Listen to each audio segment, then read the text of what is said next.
મારા ફોનની ગેલેરી તો સનસેટના ફોટોઝથી ભરી પડી છે, પરંતુ મારી ગેલેરીમાં સનરાઈઝના ફોટોઝ ઓછા છે, કારણ કે મને સવારે વહેલું ઉઠવાની આળસ આવે. બીજું લોજિક એ છે કે આપણે ગુજરાતમાં રહીએ છીએ અને આપણી પાસે સૂર્યાસ્ત સાથે જોડાયેલી ખાસ એવી બાબત છે જે ભાગ્યે જ કોઈ ગુજરાતીઓ જાણતા હશે. અને જો તમે પણ એ વાત જાણવા માંગો છો તો ચલો.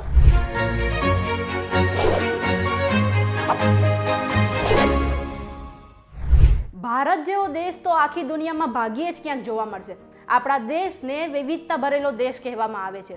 આપણા દેશમાં અલગ અલગ જગ્યા પર અલગ અલગ બોલી, અલગ અલગ લોકો અને અલગ અલગ હવામાન જોવા મળે છે.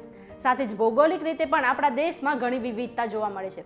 ભારતના અમુક ભાગમાં ભારે વરસાદ પડે છે, તો અમુક ભાગમાં જોરદાર તડકો પડે છે, તો અમુક સ્થળ એવા છે જ્યાં 12 માસ ઠંડી રહે છે. આપણા ભારતનું ક્ષેત્રફળ પણ ઘણું મોટું છે અને અલગ અલગ સમયે જુદા જુદા સ્થળોએ સૂર્યોદય અને સૂર્યાસ્ત થાય છે. આપણા ભારતમાં અમુક જગ્યાએ સૌથી પહેલો સૂર્યોદય થાય છે અને તેને જોવા માટે ટૂરનું આયોજન પણ થાય છે. હવે જેમ સૌથી પહેલો સૂર્યોદય થાય એવી રીતે સૌથી છેલ્લો સૂર્યાસ્ત પણ થતો હશે.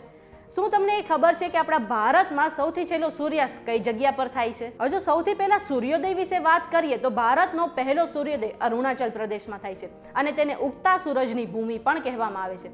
અરુણાચલ પ્રદેશમાં આવેલી ડોંગ અને દિબાંગ વેલી ભારતની એકમાત્ર એવી જગ્યા છે જ્યાં સૂર્યોદય અને સૂર્યાસ્તનો સમય ભારતના અલગ અલગ રાજ્યો કરતાં અલગ છે. અરુણાચલ પ્રદેશના વિસ્તારમાં અત્યારે સૂર્યોદય 5 વાગ્યે થાય છે, પરંતુ કહેવાય છે કે જૂન મહિનામાં અહીં સૂર્યોદય 4:30 વાગ્યે થાય છે.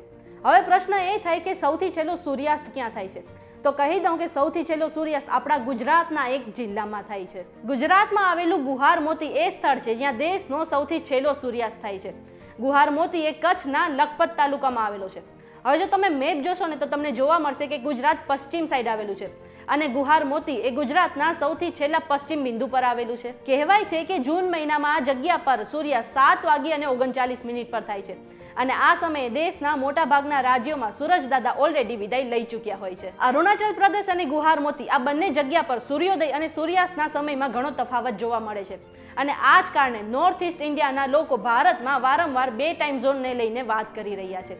જો કે હાલ ભારતમાં એક જ ટાઈમ ઝોન ચાલી રહ્યો છે. વિશ્વના ઘણા દેશોમાં અલગ અલગ ટાઈમ ઝોન છે, જેમ કે ફ્રાન્સમાં 12, રશિયામાં 11, બ્રિટન અને અમેરિકામાં 9, તો ડેનમાર્ક જેવા નાના દેશમાં પણ 5 ટાઈમ ઝોન છે.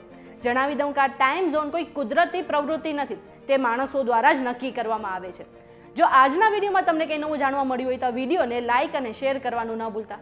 સાથે જ આવી અવનવી માહિતી માટે જોતા રહો અજબ ગજબ ઓનલી ઓન VTVgujarati.com.